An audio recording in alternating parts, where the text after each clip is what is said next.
It's just an honor to be recognized by your peers, people you respect, and knowing the history of the Dodd Award and who Billy Dodd was, and then looking at all the folks before me, it just is such a privilege to be included in that group, which I will be honest, a significant portion of them are actually friends and mentors and colleagues.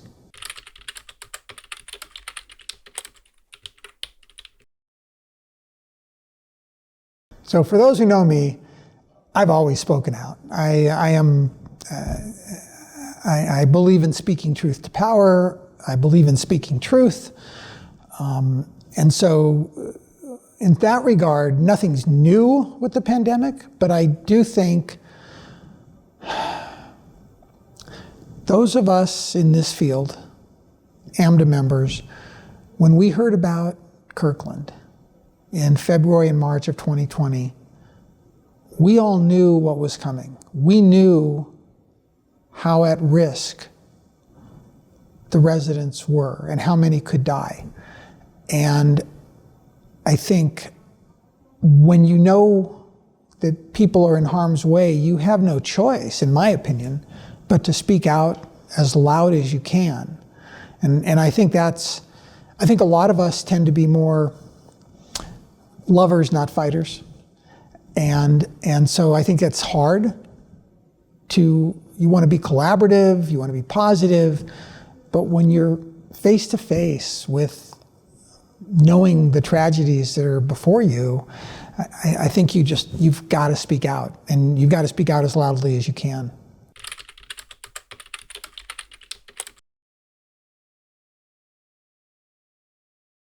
You know, I've thought about this. I'm a workaholic.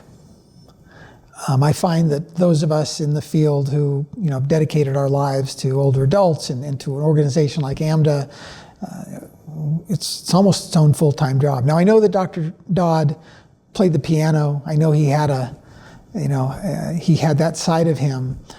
But I'd actually ask him how he found balance, because I think that's an ongoing challenge for a lot of people, especially those of us in this field. And I think many of us over the last 2 years, that's been a great issue. And he did so many things, and he was so passionate for the organization. I would probably want to know if, was it the jazz piano that was his balance? How did he do it?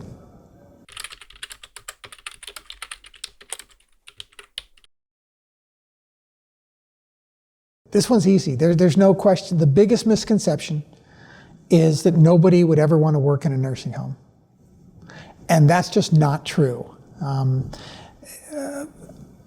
3-4 years ago, when I was running a large nursing home chain, I got in my car, and over 6 weeks, I visited all 74 of our facilities in California.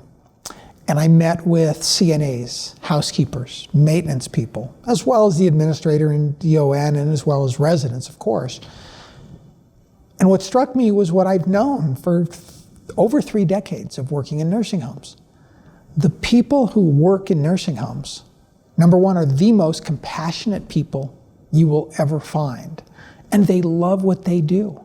And they actually sleep well at night because their currency is the currency of compassion. And so when I hear people say, well, no one would want to ever work in a nursing home, they'd rather work somewhere else, I don't buy that. It's not true. I mean, clearly people have left with the pandemic, but let's face it, working in a nursing home during the pandemic, especially as a CNA, has been the most dangerous job in the United States. So yeah, I think that's a choice of jumping out of an airplane versus doing something safer. But I think in normal times, the people who work in nursing homes love what they do. Our responsibility as a society is to pay them a living wage and give them the respect that they deserve. But I've even had nurses say to me, I've had nurses say, we have trouble getting nurses, no one wants to work in a nursing home. And I look at them and say, hold on. Why are you here? Well, because I love it. Well, wait a minute. Doesn't that mean that other nurses might love it too? And I think we have to just do a better job of recognizing that and messaging it. I said during my speech how important it is to be a little fearless. And,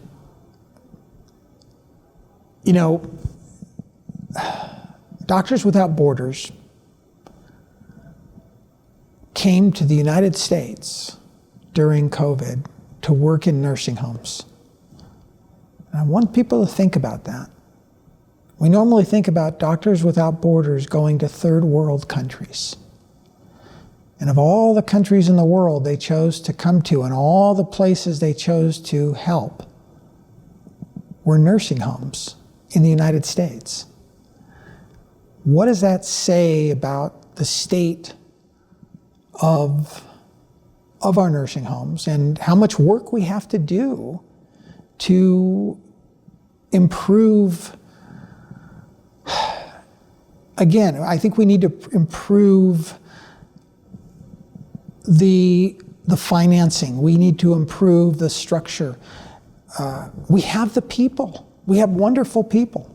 But I think we really have to look in the mirror and ask ourselves, we have to do better. And when I say we, I'm talking society.